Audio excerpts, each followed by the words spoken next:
The stars shone like distant diamonds against the vast darkness of space as the deep space vessel Horizon traveled through the uncharted sector.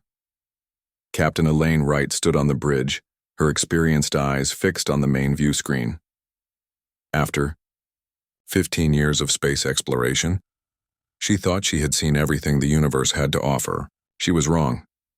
"Captain, I'm picking up something unusual," said Matthew Riley, the communications officer. His fingers moved quickly across his console as he tried to isolate the signal. "It's not random space noise, there's a pattern." Elaine walked over to his station. "Can you clean it up?" "Working on it now," Matthew replied, his face a mask of concentration. "The signal is weak but definitely artificial. I've never seen anything like this before." Science Officer Diane Peters joined them, her curiosity piqued. "May I?" she asked, and Matthew nodded, making room for her at the console. After a few moments, her eyes widened. "Captain, this signal contains mathematical sequences, prime numbers specifically. A universal language," Elaine said quietly. "Someone is trying to communicate." Frank Coleman, the ship's security chief, crossed his arms over his broad chest. "Or it's a trap. We've all heard the theories about why we haven't found alien life yet. Maybe there's a reason the galaxy seems so empty." Elaine considered his words. Humanity had ventured into deep space 3 decades ago, and despite exploring dozens of star systems, they had found no signs of intelligent life until now. "Let's not jump to conclusions," she said firmly.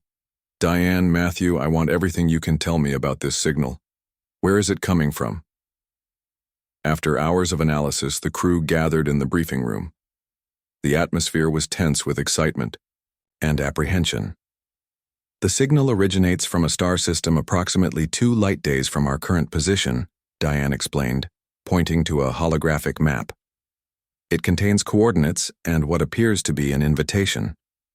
"An invitation?" Elaine asked. "Yes," Matthew confirmed. "Once we deciphered the mathematical patterns, we found encoded images and text. The beings call themselves the Vexari. They're inviting contact." "I've informed Earth Command," Elaine said. "They've given us authorization to investigate, but with extreme caution. We're the closest ship, and this is potentially the most significant discovery in human history."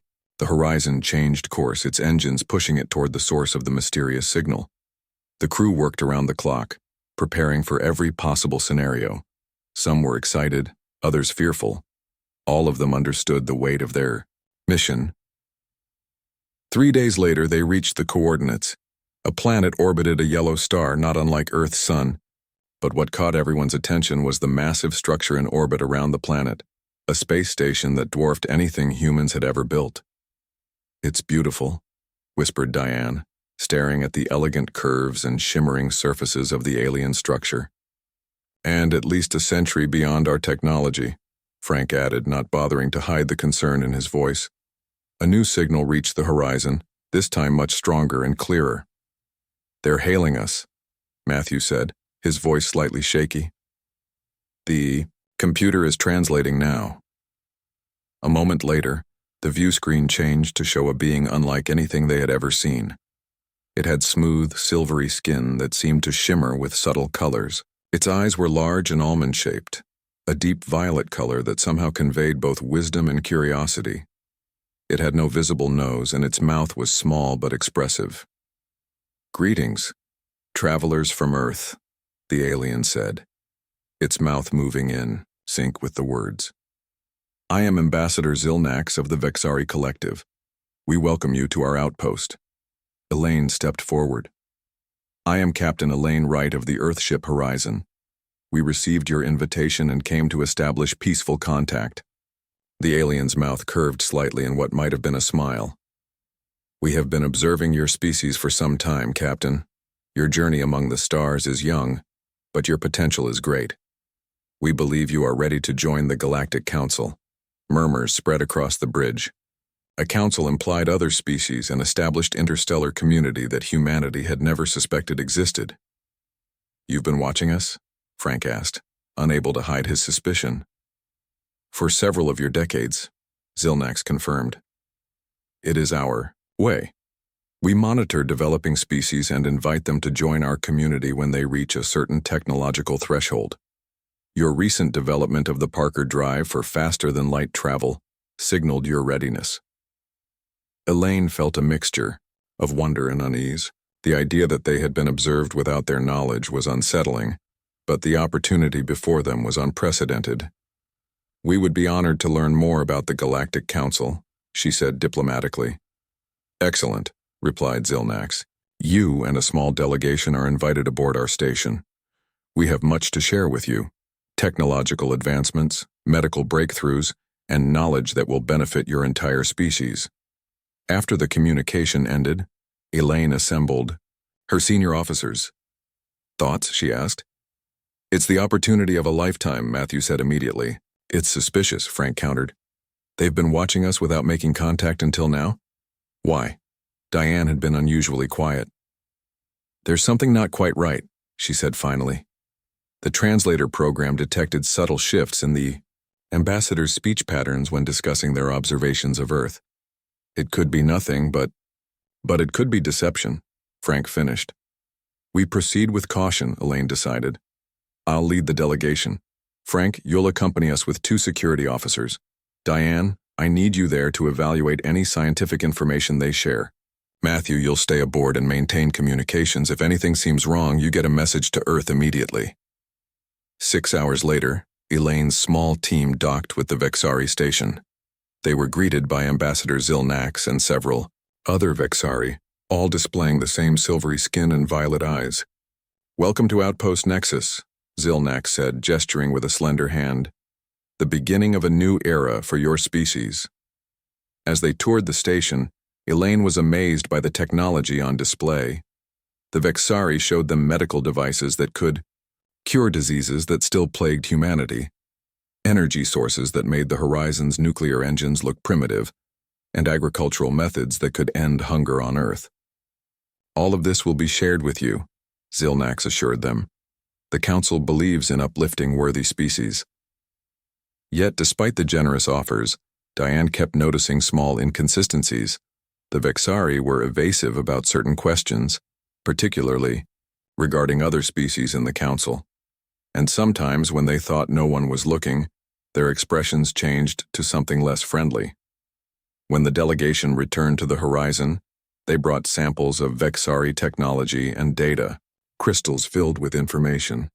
The mood was celebratory, except for Diane, who immediately took her samples to the science lab for private analysis. As the Horizon transmitted the news of first contact to Earth, Elaine couldn't shake a feeling that despite all the promises and gifts, they were missing something important. She glanced out the viewport at the gleaming Vexari station and wondered what truly waited for humanity among the stars. What she didn't know yet was that 6 months from now, the true nature of the Vexari would be revealed and the fate of humanity would hang in the balance. 6 months had passed since first contact with the Vexari. Earth had changed dramatically in that short time. Vexari technology now powered major cities, their medical devices saved countless lives, and their representatives walked freely among humans as honored guests.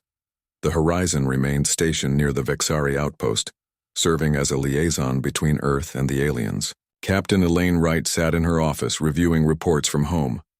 On the surface, everything seemed perfect, but something didn't feel right. A knock on her door interrupted her thoughts. Matthew Riley entered, his face tight with concern. "Captain, I need to speak with you privately," he said, his voice barely above a whisper. Elaine nodded and activated the privacy field installed in her office. Ironically, a gift from the Vexari. "What is it, Matthew?" "I've been monitoring the communications between the Vexari station and their homeworld," he explained. "Most of it is encrypted, but I've been working on breaking their codes. Last night, I finally managed to access some of their transmissions." He placed a data pad on her desk. "They're sending detailed information about Earth back to their homeworld. Defense systems, population centers, resource locations, everything." Elaine studied the decoded transmissions, her stomach sinking. "This is more than just sharing information with their leadership. This looks like invasion planning," Matthew finished grimly. I think we've been fooled, Captain. We need more evidence before we make accusations, Elaine said carefully. Where's Dr. Peters? In her lab. She's been locked in there for days analyzing the medical technology the Vexari gave us. Elaine and Matthew found Diane hunched over a microscope, her eyes red from lack of sleep. I was just about to call you, she said when they entered. Look at this. She pointed to a screen showing a magnified view of a tiny device. This is from one of their healing modules. I found it by accident when I was running tests. It's a neural tracker designed to monitor brain activity. But it does more than that. It's specifically tuned to measure human response to stress. They're studying us, Elaine realized. Like lab rats, Diane agreed. And that's not all. I found similar devices in all their technology. They're gathering data on everything, how we think, how we react, our strengths and weaknesses. Elaine made a decision. Frank needs to know about this, and we need to get more information. Security Chief Frank Coleman listened to their findings with growing anger. I never trusted them, he said. But we need proof that Earth Command can't ignore. The politicians are too dazzled by Vexari gifts to listen to suspicions. The Vexari embassy on Earth, Matthew suggested. If they're planning something, the details would be there. Elaine nodded slowly. Frank, I want you to put together a covert team. The Horizon will return to Earth for routine maintenance. Once there, you'll infiltrate the embassy and find what we need. 2 weeks later, the Horizon orbited Earth. Frank and his team used security credentials provided by sympathetic officials to enter the Vexari embassy under the guise of a routine inspection. While his team distracted the aliens, Frank slipped away to the secure areas of the building. Using technology developed by Diane to bypass Vexari security, he accessed their private database. What he found chilled him to the bone. Back on the Horizon, Elaine and her senior officers gathered to hear Frank's report. The Vexari have done this before, he said grimly. Many times, they find developing species pretend to help them, gather intelligence, and then take what they want: resources, territory, even people. He showed them images of devastated worlds, of species now extinct or enslaved. They call it harvesting. They see themselves as gardeners, cultivating species until they're ready to be used. Why help us? Advance if they just want to conquer us, Matthew asked. They don't want to waste resources fighting unnecessary wars, Frank explained. They give technological gifts that make us dependent on them. They study us to learn our weaknesses. And, when they're ready, they strike at our most vulnerable points. We need to warn Earth, Elaine said. Some officials already know, Frank replied. But many don't believe it. The Vexari have been very careful to place their supporters in positions of influence. So what do we do? Diane asked quietly. Before anyone could answer, the ship's alert system blared.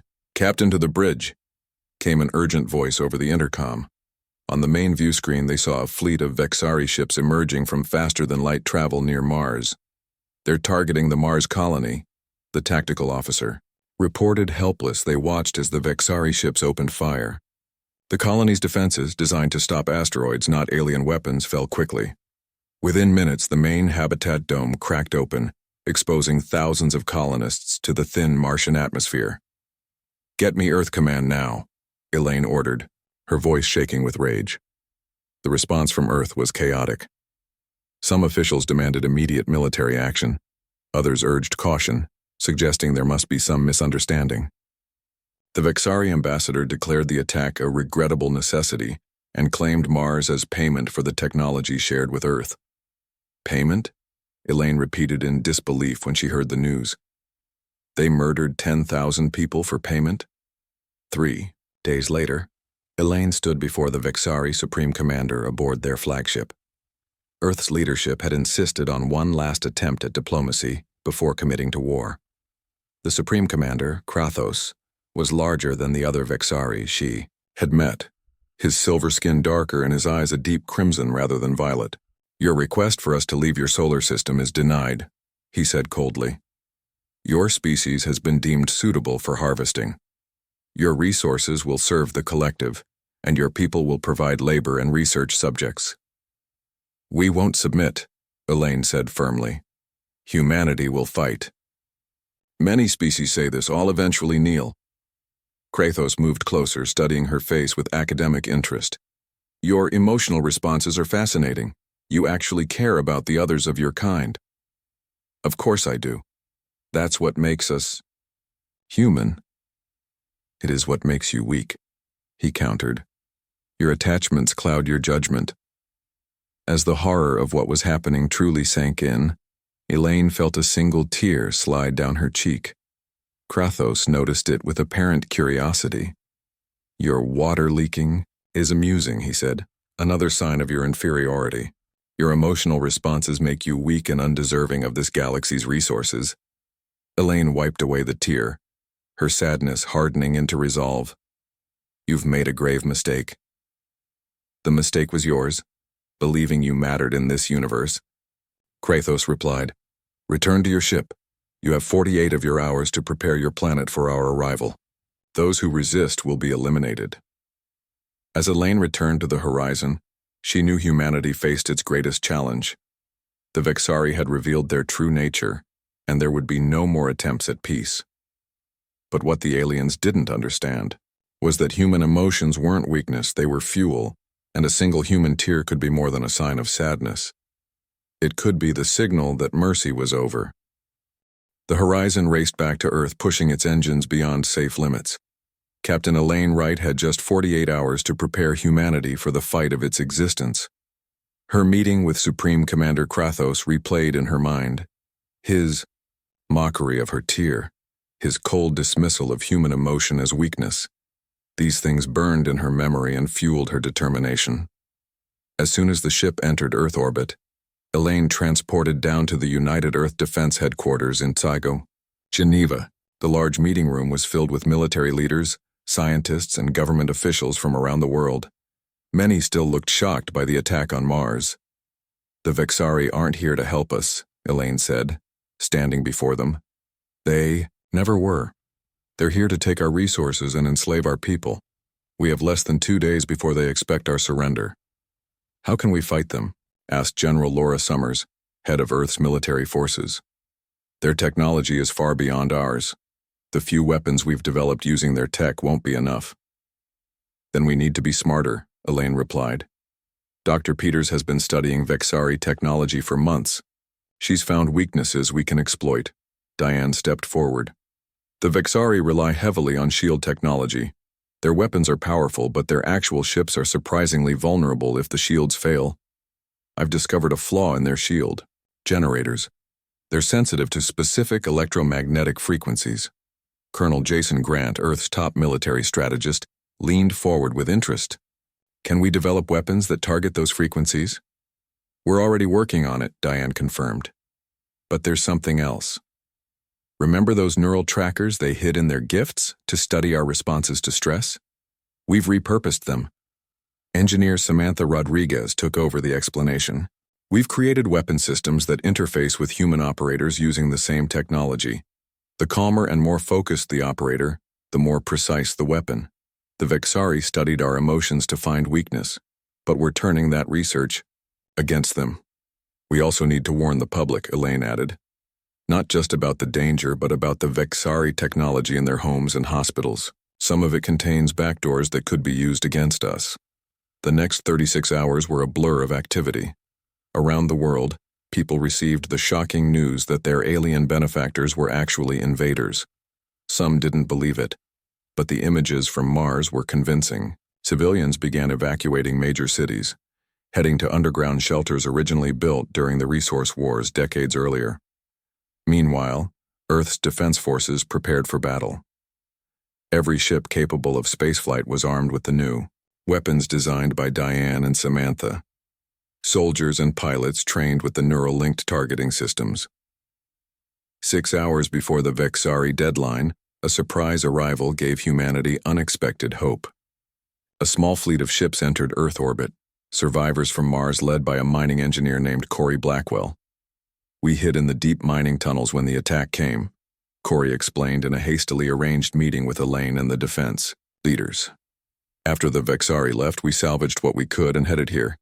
We've been inside their ships, we know how they operate.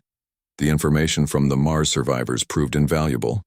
They had observed Vexari tactics firsthand and had even managed to capture some of their technology during their escape. As the deadline approached, humanity braced for battle. The Vexari fleet appeared exactly on schedule, emerging from faster-than-light travel in a dazzling display of silver ships that surrounded Earth. Supreme Commander Krathos's face appeared on communication screens worldwide. "Your time is up. Surrender now, and some of you may be allowed to live as servants of the collective." General Summers stood before the main communication array at Defense Headquarters. "We reject your demands. Humanity will not surrender." Krathos seemed amused. "Then you have chosen extinction." The Vexari ships opened fire, their energy weapons targeting major defense installations first. But they met unexpected resistance. Earth's ships, equipped with the new frequency-targeting weapons, managed to disrupt the Vexari shields, creating gaps that allowed conventional weapons to damage the ships themselves. On the ground, defense systems operated by humans using the neural interfaces showed remarkable accuracy, taking down Vexari landing craft before they could deploy troops aboard. The Horizon, now serving as Earth's command ship, Elaine coordinated the defense. "They're pulling back to regroup," she observed as the first wave of attacks subsided. "They didn't expect us to be ready for them." "We've damaged 6 of their capital ships," reported Matthew from his communication station. "But we've lost 11 of ours, and New Delhi has taken heavy damage from orbital strikes. They'll adapt to our shield disruption technology soon," Frank warned. "We need to press the advantage while we have it." Elaine nodded. "All ships, concentrate fire on their flagship. If we can take out Krathos, it might throw their command structure into chaos."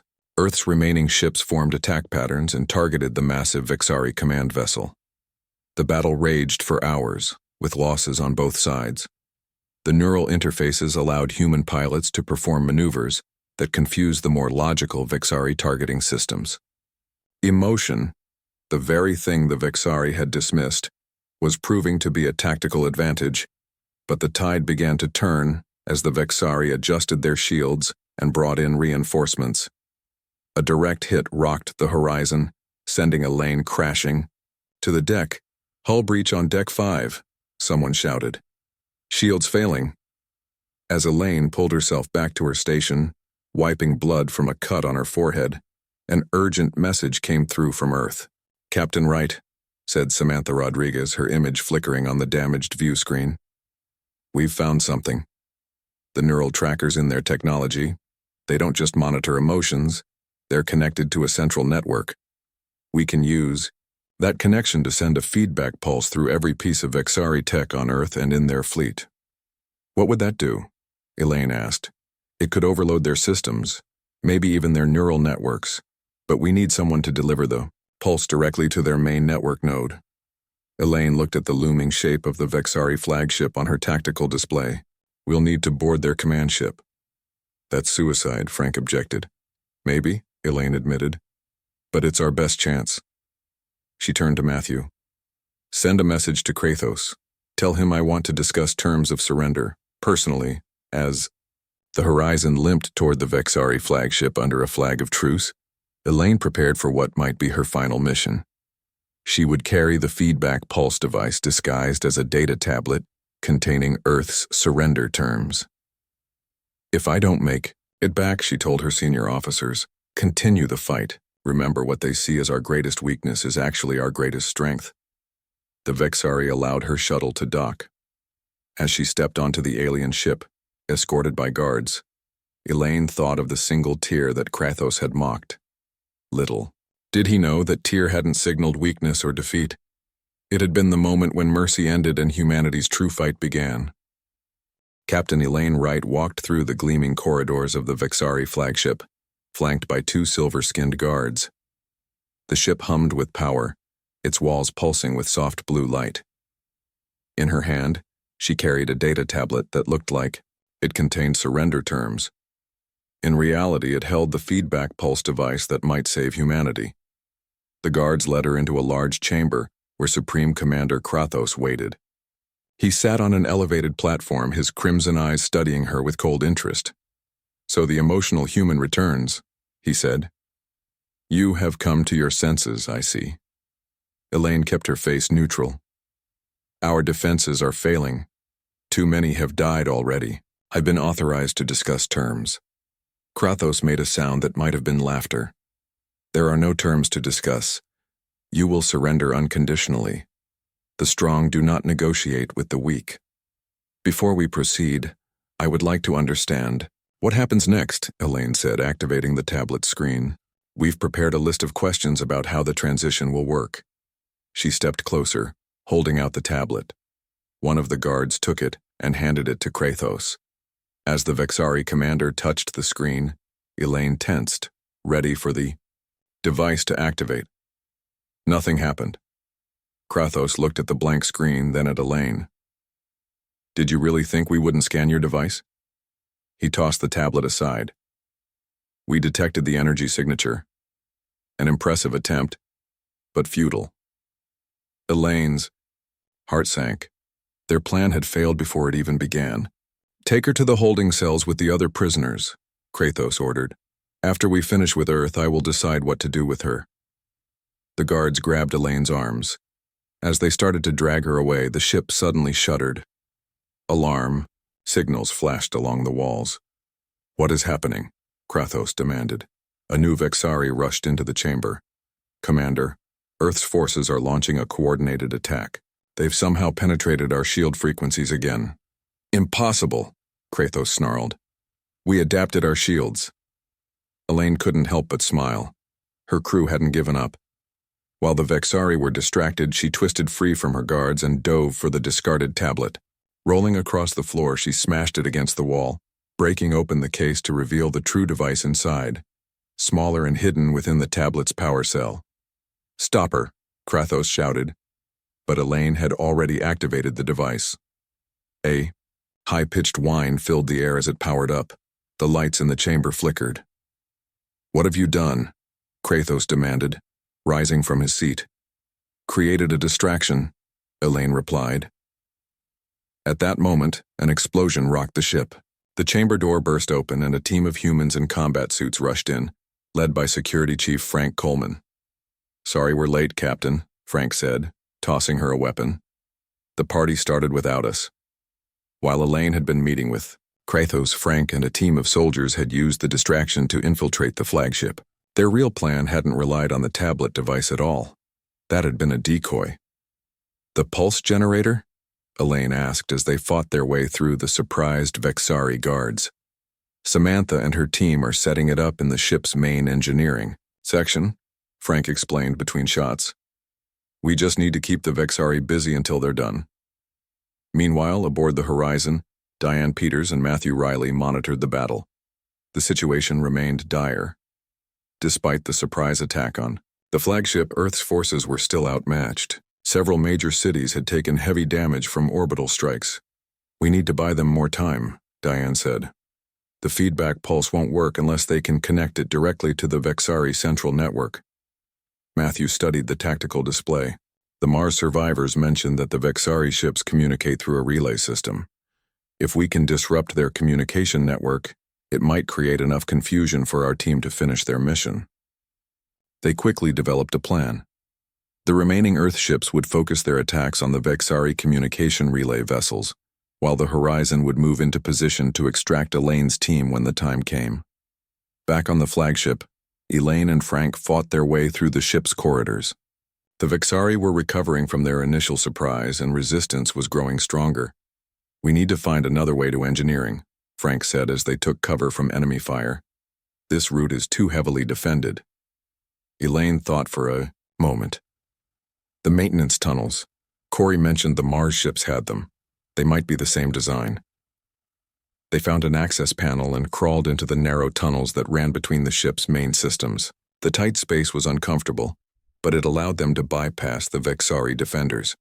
When they finally reached engineering, they found Samantha and her team working frantically to connect their device to the ship's systems. "How's it going?" Elaine asked. "Almost there," Samantha replied, not looking up from her work. "But we've hit a problem," The connection isn't stable. Someone needs to maintain it manually while the pulse is transmitted. What happens to whoever does that? Frank asked. Samantha hesitated. The feedback will travel both ways. It could be fatal. A heavy silence fell over the group. Then a voice came from behind them. I'll do it. They turned to see Corey Blackwell, the Mars survivor. He had joined the infiltration team as a guide, having studied Vexari ship designs after the attack on his colony. I watched them kill my friends, my family, he said quietly. I've got nothing left to lose. Before anyone could argue, the ship rocked with another explosion. Their time was running out. We need to move, Frank urged. More Vexari troops are coming. Elaine looked at Corey, seeing the determination in his eyes. She nodded. Do it. We'll cover you and buy you as much time as we can. As Corey and Samantha made the final preparations, Elaine contacted the horizon. Matthew, we're almost ready. Tell all Earth ships to disconnect from any Vexari technology immediately. The pulse will travel through anything connected to their network. The door to engineering burst open, and Vexari troops poured in. Elaine, Frank, and the others formed a defensive line, trying to protect Corey and Samantha. It's ready, Samantha shouted over the sounds of battle. She looked at Corey. Are you sure about this? He nodded, his hands already gripping the connection points. For Earth, for Mars, Samantha activated the device and joined the others in the fight. Corey's body tensed as the pulse began to flow through him into the Vexari systems. The lights throughout the ship flickered and died, then came back on with a red glow. A piercing sound filled the air as the pulse spread from the flagship to every Vexari ship and device. The Vexari troops attacking them suddenly collapsed, clutching their heads in pain. Across the battlefield, Vexari ships began to drift, their systems failing. On Earth, every piece of alien technology shut down simultaneously. The pulse had worked, but at a terrible cost. Corey's body slumped forward, his mission complete, his sacrifice made. As the flagship began to fall apart around them, Elaine knew they had only minutes to escape. She looked at Corey's body, wishing there was time to take him with them. We need to go now, Frank said gently. He gave us this chance, we can't waste it. The team fought their way to an escape pod as the massive Vexari flagship began to break apart. But their mission wasn't over yet. Somewhere on this dying ship, Supreme Commander Krathos was still alive. And Elaine knew this battle wasn't truly one until humanity had faced the architect of their suffering. Alarms blared throughout the failing Vexari flagship. The massive ship listed to one side as its engines lost power. Captain Elaine Wright and her team fought their way through smoke-filled corridors toward the escape pods. The feedback pulse had worked better than they had hoped. Vexari systems were failing across the fleet. The horizon is standing by for extraction. Matthew's voice crackled over their communicators. But you need to hurry. That ship is breaking apart. As they rounded a corner, they encountered a group of panicked Vexari crew members. In the confusion of alarms and emergency lighting, the aliens barely noticed the humans. They were too busy trying to save themselves. Look at them now, Frank said quietly. Not so superior when their technology fails. Elaine nodded. The mighty Vexari, who had looked down on humans as primitive and emotional, were now running in fear. But she took no pleasure in it. Too many had died on both sides of this conflict. They were almost at the escape pod bay when a familiar voice stopped them. Captain Wright. They turned to see Supreme Commander Krathos blocking their path. Unlike his crew, he showed no fear. His crimson eyes burned with hatred, and he held a weapon unlike any they had seen before. This device does not rely on our main systems, he said, noting their gaze on his weapon. A precaution I took after our first meeting. I recognized something dangerous in your species. Elaine signaled her team to stay back. It's over, Krathos. Your fleet is disabled. Earth remains free. For now, he replied. But the Vexari collective spans hundreds of worlds. More ships will come. This defeat is merely a delay. Then we'll be ready for them too. Krathos studied her with those unnerving, Eyes. I still do not understand. You were offered a place of privilege in our new order. You could have saved yourself. Instead, you chose to fight for others, to risk everything. Why? Because that's what makes us human, Elaine replied. The very emotions you mock give us our strength. Emotions are weakness, Kratos insisted. They cloud judgment. No, Elaine said firmly. They clarify it. They show us what matters. She took a step toward him. You saw my tear and thought it meant defeat. You were wrong. In our history, a single human tear has often been the signal that mercy was over, she continued, her voice growing stronger. You studied our biology, our technology, our defenses, but you never bothered to understand our spirit. Throughout human history, we've faced countless challenges, wars, plagues, disasters. Each time we've survived because we fight hardest when we fight for each other. As she spoke, Frank and the others moved quietly into position around them. Kratos noticed but seemed unconcerned. Beautiful words, he said. But they won't save you. This weapon can still kill you all before your ship arrives. Maybe, Elaine acknowledged. But are you willing to die here too? Because my people won't. Stop fighting even if I fall. That's another thing you never understood about us. We don't need a supreme commander to tell us what to do. Each of us is willing to make our own decisions, our own sacrifices. The ship shuddered violently. A support beam crashed down nearby, showering them with sparks. We're out of time, Frank called. This whole section is going to decompress soon. Kratos raised his weapon. Then we die together, Captain. Before he could fire, another explosion rocked the ship. The deck beneath Kratos gave way and he stumbled, dropping his weapon. It slid across the tilting floor toward Elaine. She could have taken it. She could have ended him right there. But instead, she reached out her hand. There's room in the escape pod, she said. Come with us. Kratos stared at her in disbelief. You would save me after everything? That's also what makes us human, she replied. We can choose mercy even when it's not deserved. For a moment, it seemed like he might accept. Then his face hardened. I will not be a prisoner or a trophy. Turned and disappeared down a side corridor, just as another explosion tore through the ship. We have to go, Frank shouted, pulling Elaine toward the escape pods. They barely made it. The pod launched just as the section they had been in collapsed. Through the viewport, they watched the once mighty Vexari flagship break apart. The Horizon picked up their escape pod minutes later. On the bridge, Elaine received reports from Earth. The battle was over. When the feedback pulse had disabled the Vexari technology, their ships had become helpless. Some had been destroyed, others captured. A few had managed to escape. What about the ones we captured? Elaine asked General Summers over the communication link.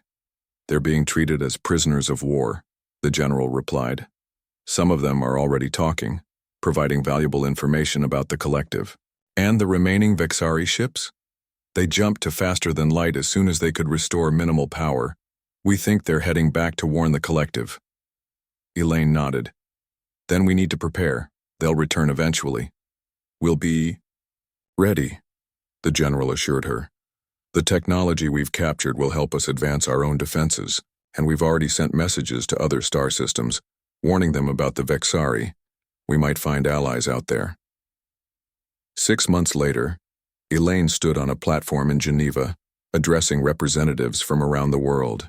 She had been appointed as Earth's first ambassador to the stars, not to the false galactic council the Vexari had invented, but to a new alliance they were building with other species who had suffered under Vexari oppression.